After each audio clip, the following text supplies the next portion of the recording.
जो मालेगांव में जन्म प्रमाण पत्र घोटाला हुआ, उसमें मालेगांव की पुलिस ने जांच में काफी अच्छी प्रगति की है।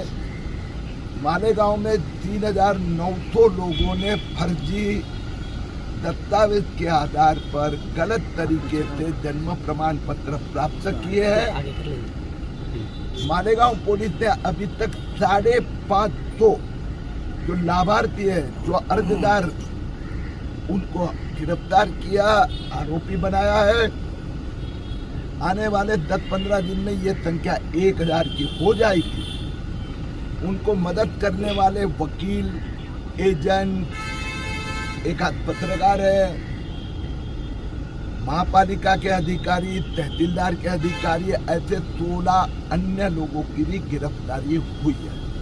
सर, आपने 450 अभी यहाँ पर आने के बाद में एडिशनल एसपी ने और कुछ कल दिन भर में और कुछ जो गिरफ्तार हुए हैं उसकी संख्या। सर, आपने ये जांच बांग्लादेशी और रोहिंग्याई बोल के डॉक्यूमेंट यहाँ पर संबित किया था, लेकिन एसआईटी की जांच में और चार्जशीट में एक भी रोहिंग्याई बांग्लादेशी नहीं मिले। शहर में इस तरीके की बातें हो रही है कि आप मालेगांव शहर को टारगेट कर रहे हैं। अब एसआईटी ने क्या लिखा है, किसने पढ़ा है, क्या है, लेकिन ये एसआईटी के सदस्यों ने ही ये कार्रवाई की है। एसआईटी के सदस्य ने, और एक भी न्यायालय ने, कल तो सुप्रीम कोर्ट ने भी बेल एप्लीकेशन रिजेक्ट कर दी। जिन लोगों ने, जिनका जन्म, सुन लो, जिनका जन्म मालेगांव महाराष्ट्र हिंदुस्तान में हुआ, उसका एक भी पुरावा नहीं दिया है। अब वो कहाँ के हैं, ये जांच बाद में एटीएस करेगी। सर, ये मामले में जो जन्म दाखिले मामले में कुछ लोग की जामीन हुई, आसिफ शेख ने कहा कि इसमें किरीट सुमैया की हार हुई है।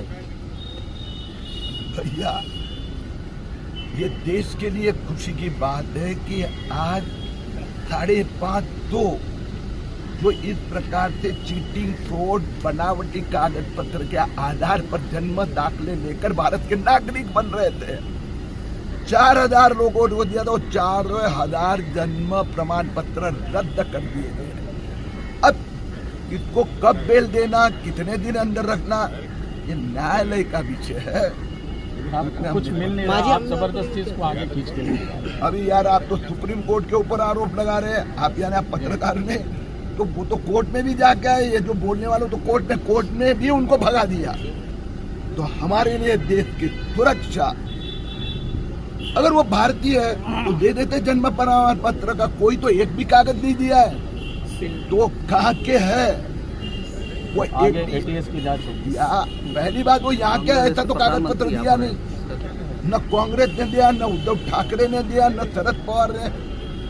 तो यानी अर्थ तो ये हुआ, और उनको जन्म प्रमाण पत्र फर्जी दस्तावेज के आधार पर मिला, इसके लिए उनकी गिरफ्तारी भी हो चुकी। अब वो कहाँ का है, काम तो अपनी प्रमाण पत्र घोटाला, अब उसके ऊपर एक के बाद एक पुलिस कार्रवाई, चार्जशीट सामने आ रही है। मालेगांव में मैंने जो शुरू किया था, यहाँ पर लगभग 1500 लोगों ने फर्जी कागज दिए थे।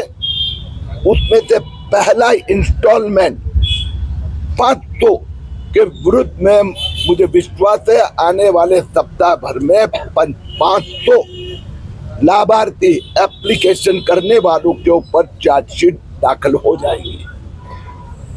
कुल मिलाकर ये ध्यान में आ रहा है कि मालेगांव में 3,900 से ज्यादा लोगों ने फर्जी गैर कानूनी पद्धति से प्रमाण पत्र प्राप्त किए हैं। उसमें से 1700 लोग उस पते पर मिल नहीं रहे हैं, तो उसकी जांच भी अब पुलिस ने तीव्र कर दी है।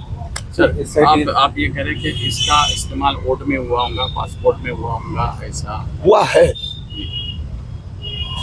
है, उसके ऊपर भी कार्रवाई शुरू।